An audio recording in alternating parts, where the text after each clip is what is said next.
Oke, mari kita ngobrolin soal salah satu gunung paling terkenal di Indonesia, Gunung Salak. Tapi tunggu dulu, ternyata ada rahasia yang cukup mengejutkan di balik namanya.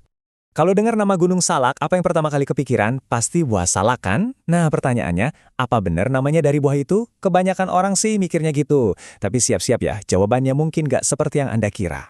Dan inilah dia jawabannya. Ternyata nama salak itu sama sekali lagi, sama sekali nggak ada hubungannya sama buah. Asal katanya itu dari bahasa Sanskerta, yaitu salaka, yang artinya perak. Jadi selama ini kita manggil dia Gunung Perak. Keren kan? Oke, urusan nama udah beres. Sekarang kita kupas identitas aslinya. Karena di balik nama Perak yang indah itu, Gunung Salak adalah gunung api.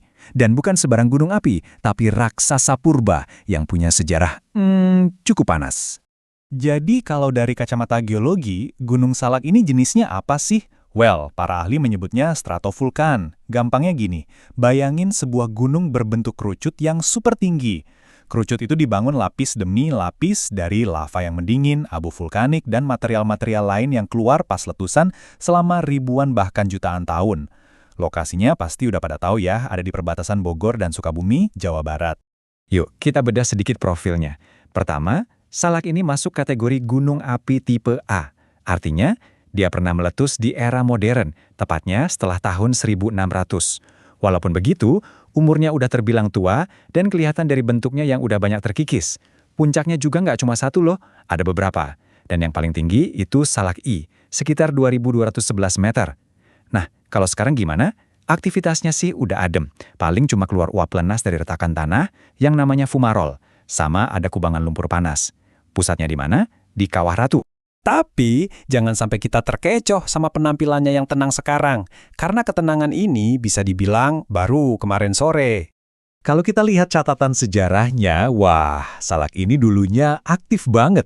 Coba lihat, tahun 1699 ada kejadian vulkanik besar di sana. Terus, 1780 meletus lagi.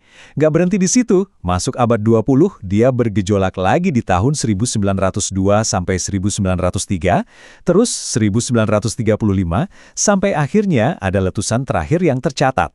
Nah, ini dia tahun kuncinya, 1938. Catat ya, ini adalah momen terakhir kalinya Gunung Salak meletus secara resmi, tepatnya dari Kawah Cikuluwung Putri.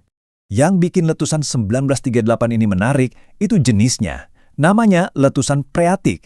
Apaan tuh? Gini deh, bayangin panci presto raksasa. Magma panas di bawah tanah itu ibarat kompornya, terus dia manasin air tanah atau air permukaan sampai mendidih. Akhirnya, boom! Terjadi ledakan uap yang dahsyat. Jadi, yang keluar itu bukan magma baru, tapi ledakan uap super kuat. Keren sekaligus seram. Oke, cukup soal bebatuan dan letusan. Sekarang kita geser ke sisi lain yang gak kalah penting, yaitu sisi magisnya. Kita akan masuk ke jantung legenda, mencari tahu kenapa Salak begitu dihormati dalam budaya Sunda. Ini poin yang penting banget buat kita pahami. Bagi masyarakat Sunda, Gunung Salak itu bukan cuma tumpukan batu dan tanah raksasa. Bukan. Gunung ini adalah sebuah tempat yang sakral, tempat yang punya jiwa. Dan kesakralan ini punya akar sejarah yang dalam banget. Katanya, lereng-lereng Gunung Salak itu berkelindang dengan legenda Prabu Siliwangi, raja besar dari kerajaan Sunda. Seakan-akan, jejak dan spirit beliau masih terasa di setiap jengkal tanahnya. Dan ini bukan cuma sekedar dongeng atau cerita dari mulut ke mulut loh. Ada bukti fisiknya. Tepat di kaki gunung ini, berdiri megah Pura Parahyangan Agung Jagatkarta. Pura ini adalah salah satu pura Hindu terbesar di Indonesia di luar Bali. Ini bukti nyata betapa sakralnya tempat ini. Nah, setelah bicara masa lalu, baik dari sisi geologi maupun legenda, sekarang kita lihat peran Gunung Salak di masa kini dan masa depan. Dia bukan lagi cuma objek penelitian, tapi udah jadi benteng konservasi. Inilah wajahnya sebagai penjaga masa depan. Momen pentingnya terjadi di tahun 2003. Di tahun inilah Gunung Salak secara resmi ditetapkan sebagai bagian inti dari Taman Nasional Gunung Halimun Salak. Ini adalah sebuah langkah raksasa untuk melindungi warisan alam yang luar biasa ini. Terus apa sih tugas Taman Nasional ini? Misinya itu krusial banget, penting banget. Pertama, menjaga salah satu hutan hujan pegunungan terluas yang tersisa di Pulau Jawa.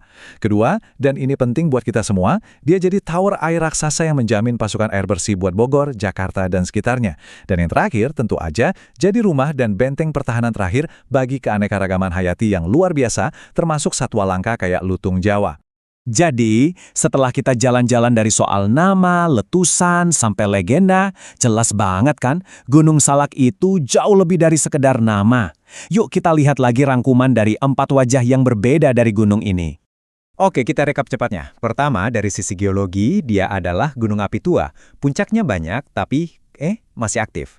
Kedua, dari sisi sejarah, dia punya catatan letusan yang panjang sampai tahun 1938.